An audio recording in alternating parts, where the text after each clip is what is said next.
வித்யா அண்ணங்கிட்ட போய் என்ன பொண்ணு கேட்க சொல்றேன். ஆமாங்க. அவன் சம்மதிப்பான்னு நினைக்கிறியா தாயி? அவங்க சம்மதிக்கிறாங்களோ இல்லையோ, நீங்க சம்மதிக்க வைக்கணும். ஒரு அனாதை பயலுக்கு சம்பந்தம் பேச வந்திருக்கேன்னு அவன் கேட்டா நான் என்னதாயி பதில் சொல்லுவேன்? இத பாருங்க, உங்க கோவத்தையும் முரட்டுத்தனத்தையும் மூட்டை கட்டி வச்சுட்டு சம்பந்தி மாதிரி சாந்தமா பேசுங்க, பதில் தானா வரும். எனக்கு பழக்கம் இல்லாத உன்னை செய்ய சொல்ற தாயி. இந்த பாருங்க, நம்ம கல்யாணம் தான் முறையில்லாம நடந்த ஒரு வாரிசுக்கு கூட வழி இல்லாம போச்சு. அவங்க நம்ம பசங்க, அதனால அவங்க கல்யாணம் 4 பேர் மத்தியில 4 நட்சத்திரம் பார்த்து பந்தல் எல்லாம் போட்டு பெத்தவங்க சம்மதத்தோட நடத்தணும்னு நினைக்கிறேன். இந்த பாருங்க, பொண்ணை கட்டிக்கிறதுக்கு மாப்பிள்ளைக்கு என்ன தகுதி இருக்குன்னு கேட்டா நீங்க எதையும் விட்டு கொடுக்காதீங்க. உங்களுக்கு என்ன பணம் வேணாலும் கொடுக்குறேன்னு சொல்லுங்க.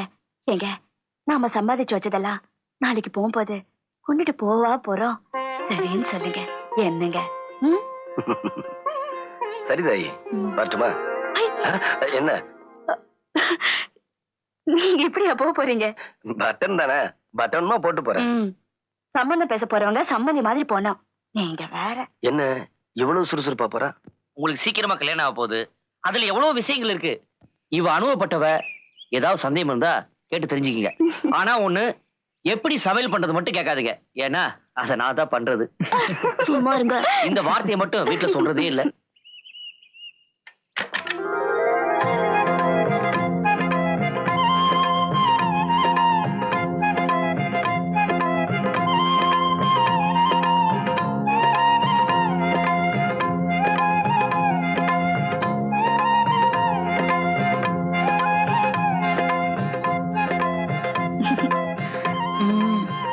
கொஞ்சம் இருங்க. துண்டு வரைக்கும் வந்தாச்சு, வேற என்ன பாக்கி இருக்கு?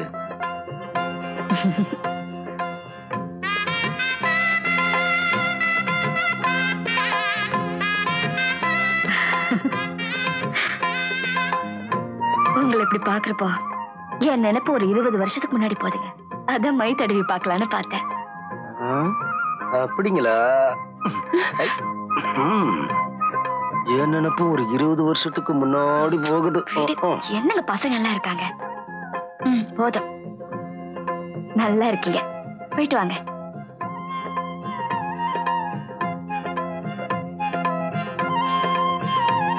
அட அண்ணன், ஒரு டைப்பை மாத்திருக்கீங்க.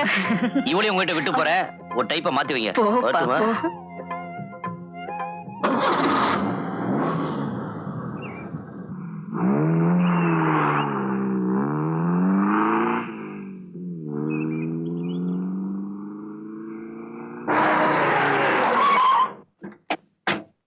வணக்கம்.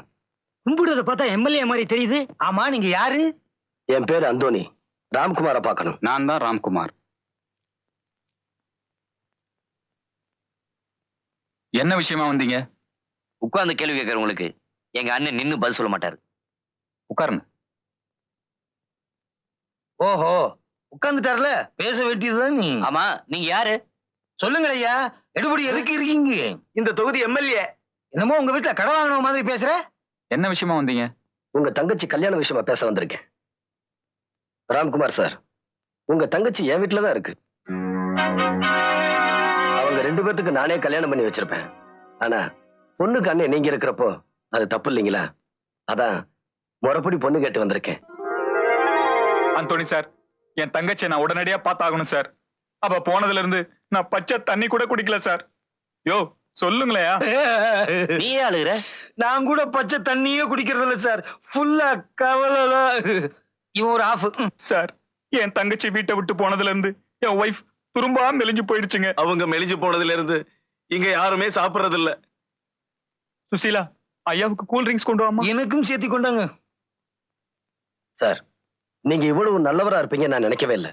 நீங்க யாரோ எவரோ, உங்களுக்கே அவர் தங்கச்சி மேல நட்பும் பாசமும் பிரியமும் இருக்கும் போது கூட பிறந்த அண்ணனுக்கு இருக்காதா என்ன? ஐயோ, நன்றி சார். நானும் தங்கச்சியை பார்க்க உங்க கூட வரேன் சார். கல்யாணத்தை பத்தி பேசவே இல்லை. நாளைக்கே வச்சுக்குவோம். அப்ப நானும் நாளைக்கே உங்களை கூட்டிட்டு வரேன். இப்ப வரட்டுமா? நாளைக்கு கல்யாண ஏற்பாடெல்லாம் மறந்துடாதீங்க. வரேன். கூல் ட்ரிங்க்ஸ் சாப்பிடாம போறீங்களே, அது கல்யாணம் தண்ணிக்கு சாப்பிடலாம். அது வரைக்கும் நாங்க என்ன கையிலேயே வச்சுக்கிறது? ஓம் பிரியம். வரட்டுமா? 2 பேரும் ஒரே டைப்பா போறாங்க. ஒரே மண்ணில் பிறந்தவர்கள் என்று நினைக்கிறேன். ஓஹோ.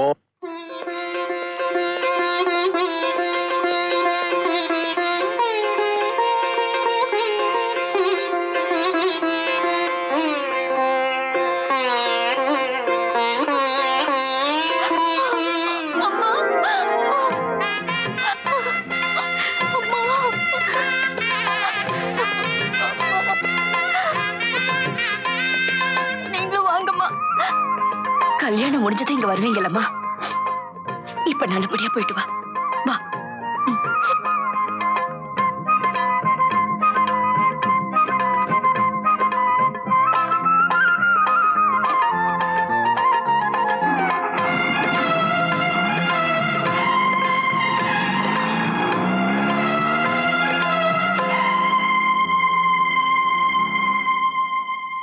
எங்கள் திருமணத்திற்கு வருகை தரும் அனைவருக்கும் நன்றி.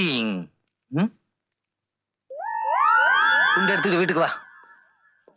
ஏப்பா, இந்த சமயக்கட்டுல எத்தனை மூட்டை அரிசி இருக்கு? 50. அதுல 25 மூட்டை என் வீட்டுக்கு அனுப்பிச்சு. எம்எல்ஏ கல்யாண வீட்டுல கூட கமிஷன் அடிக்கிறது விட மாட்டேங்கிறியே. உனக்கு ஒரு 3 மூட்டை அனுப்பிச்சிடுறேன்.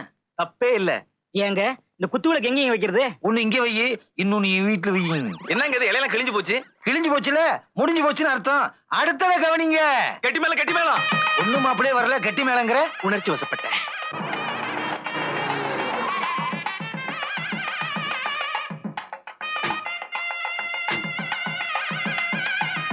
முத்து, நீ இங்கே இரு.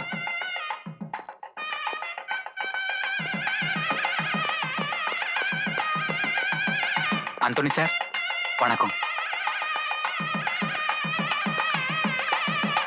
வித்யா, என்னம்மா அண்ணன் இப்படி தவிக்க வச்சுட்டு போயிட்டிய? ஒரு வார்த்தை சொல்லியிருந்தா உன் இஷ்டப்படி உனக்கு கல்யாணம் பண்ணி வச்சிருக்க மாட்டேன். அண்ணிய பாருமா, இந்த அண்ணிய விட்டு போறதுக்கு உனக்கு எப்படிமா மனசு வந்தது?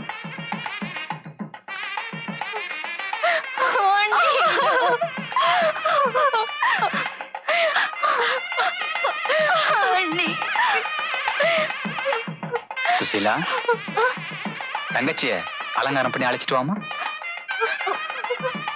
முகூர்த்தத்துக்கு நேரமாவது அழைச்சிட்டு போமா.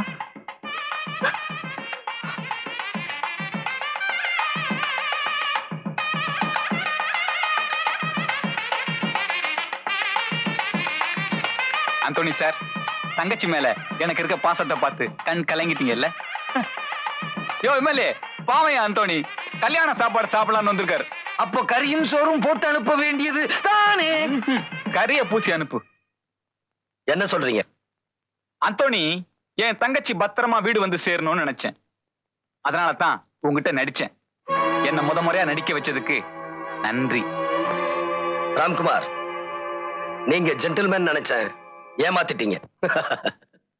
வாழ்க்கையில என்ன ஏமாத்த நினைச்சவங்க எல்லாம் கடைசியா உன்ன மாதிரி தான் ஏமாந்து போயிருக்காங்க.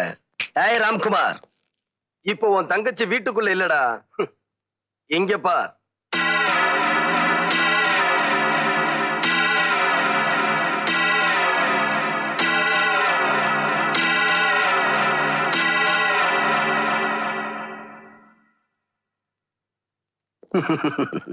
யோ எம்எல்ஏ, நான் தான் சொல்லலைன்னா மறந்துருவாங்க. ஏமாத்துறவனை ஏமாத்துறதுல ஒரு தனி சந்தோஷம் இருக்குல்ல? ஆமாமா, is correct. No no no, is not correct. Mister Ramkumar, is. உன்னை விட நான் புத்திசாலின்னு தெரிஞ்சிருப்ப, பலசாலின்னு தெரிய வேணா? வித்யா, இங்க வாமா.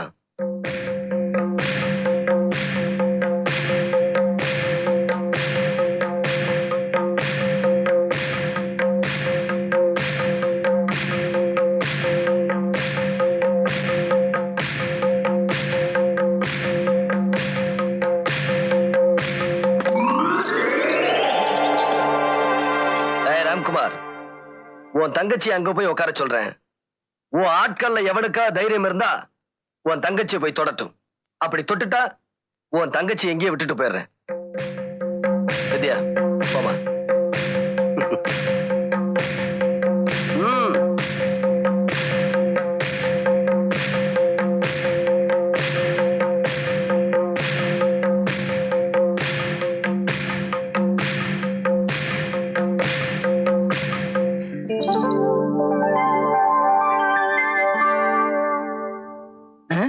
என்ன ஒண்ணு நாக்காளியில உட்காந்துருச்சு. டெம்பரவரி சீட்டு ஒரு 10-15 நாளைக்கு தான், அப்புறம் பிச்சுக்கும்.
நான் தர்மத்தின் பக்கம் நிக்கிறவன்டா. கடைசியில தர்மம் தான் ஜெயிக்கும்னு மகாபாரதத்துல சொல்லியிருக்காங்க. என்னடா சிலுவை போட்டவன் மகாபாரதம் பேசுறானேன்னு பாக்குறியா? நான் ஒண்ணு இங்கிலீஷ்காரன் இல்லடா, இந்தியன் தான், அதுவும் தமிழ்நாட்டுக்காரன். டேய், இப்போ உன்னை ஏன் தெரியுமா உயிரோட விட்டுட்டு போறேன்? உன் தங்கச்சி பெத்தவங்க இல்லாத பொண்ணு, வளர்த்தவே நீ இல்லாம அவ கல்யாணம் ஒரு அனாதை மாதிரி நடக்க கூடாதுடா. இப்ப சொல்றேன்டா, ஊரையெல்லாம் கூட்டி ஓ முன்னாடியே உன் தங்கச்சி கல்யாணத்தை நான் நடத்தி காட்டுறேன்டா.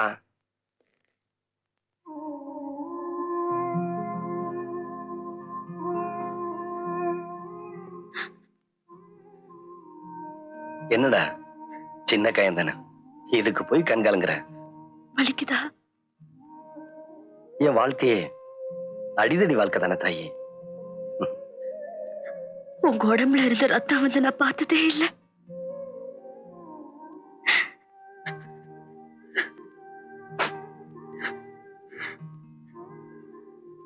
என்னங்க? என்னடா என்னங்க? என்னடா? நான் ஒண்ணு சொன்னா தப்பா நினைச்சுக்க மாட்டீங்களே? சொல்லு தாயி. நீங்க தினமும் குடிக்கிறீங்க, நான் தப்புன்னு சொல்லல. நான் ஏதாவது ஒரு வார்த்தை கேட்டேனா? நீங்க தப்பான தொழில் பண்றீங்க, நான் அதுக்கும் ஏதாவது ஒரு வார்த்தை கேட்டேன். அதனால என் தாலிக்கு பங்கம் வரும்னு நான் நினைக்கவே இல்லை. இப்ப என் மனசுக்குள்ள ஏதோ பயம் இருக்குங்க. ஏன் தாயி பணக்காரனை பகச்சுக்கிட்டான், அவன் நினைச்சா எதையும் செஞ்சிருவான்னு பயப்படுறியா? அட போ தாயி, ஏதோ பிறந்தோம் வளர்ந்தோம் இறந்தோன்னு இல்லாம 4 பேருக்கு நல்லது பண்ணிட்டு போவோம் தாயி. யாராவது செலவு பங்க நினைச்சு அதெல்லாம் பண்ணிக்கிட்டு இருக்கோம். நான் அதை நினைச்சு பயப்படலைங்க. எனக்கு உங்களை நினைச்சாதாக பயமா இருக்கு. அன்பு செலுத்துறதுக்கும் தியாகம் பண்றதுக்கு தான் ஆண்டவன் பொண்ணை படைச்சிருக்கான்னு சொல்லுவாங்க. சொன்னவன் பார்த்திருக்கானே இல்லையோ, நான் உன்னை பாக்குறேன் தாயி.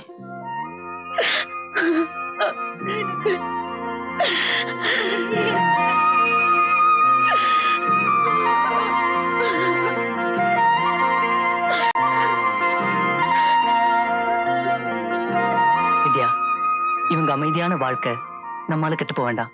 வா, இங்க இருந்து போயிடலாம். வேண்டாம் ஆனந்த், இங்க இருக்கிறதா நமக்கு நல்லதுன்னு நினைக்கிறேன். நாம நல்லா இருக்கணும்ன்றதுக்காக இவங்க சந்தோஷம் அழியட்டோன்னு சொல்றியா? வித்யா, என்னை எடுத்து வளர்த்த பாட்டியே கொன்னுட்டான் உங்க அண்ணன். பெத்த பிள்ளைங்க மாதிரி அன்பு செலுத்துற இவங்களுக்கும் அந்த நிலைமை வரணுமா? சொல்லு. வா போலாம்.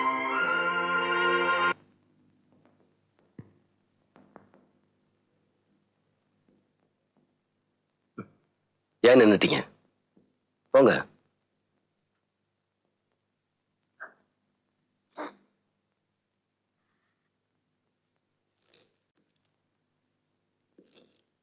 இவங்க நம்புங்க, நம்ம கூடவே இருப்பாங்க. இவங்களுக்கு கல்யாணம் பண்ணி வைங்கன்னு சொன்னிய தாயி. 1000 சொல்லு தாயி. நாம சுமந்து பத்த பிள்ளைகளா இருந்தா நம்மளை விட்டு போவாங்களா? ஆனா ஒண்ணு தாயி, இடையில வந்தாலும் திரும்பி போகாத உறவு மனைவி ஒண்ணுதான். ஆண்டவன் எனக்கு அந்த பாக்கியத்தை கொடுத்திருக்கான் தாயி. அது ஒண்ணு போதும் தாயி, ஒண்ணு போதும். நீங்க போங்க.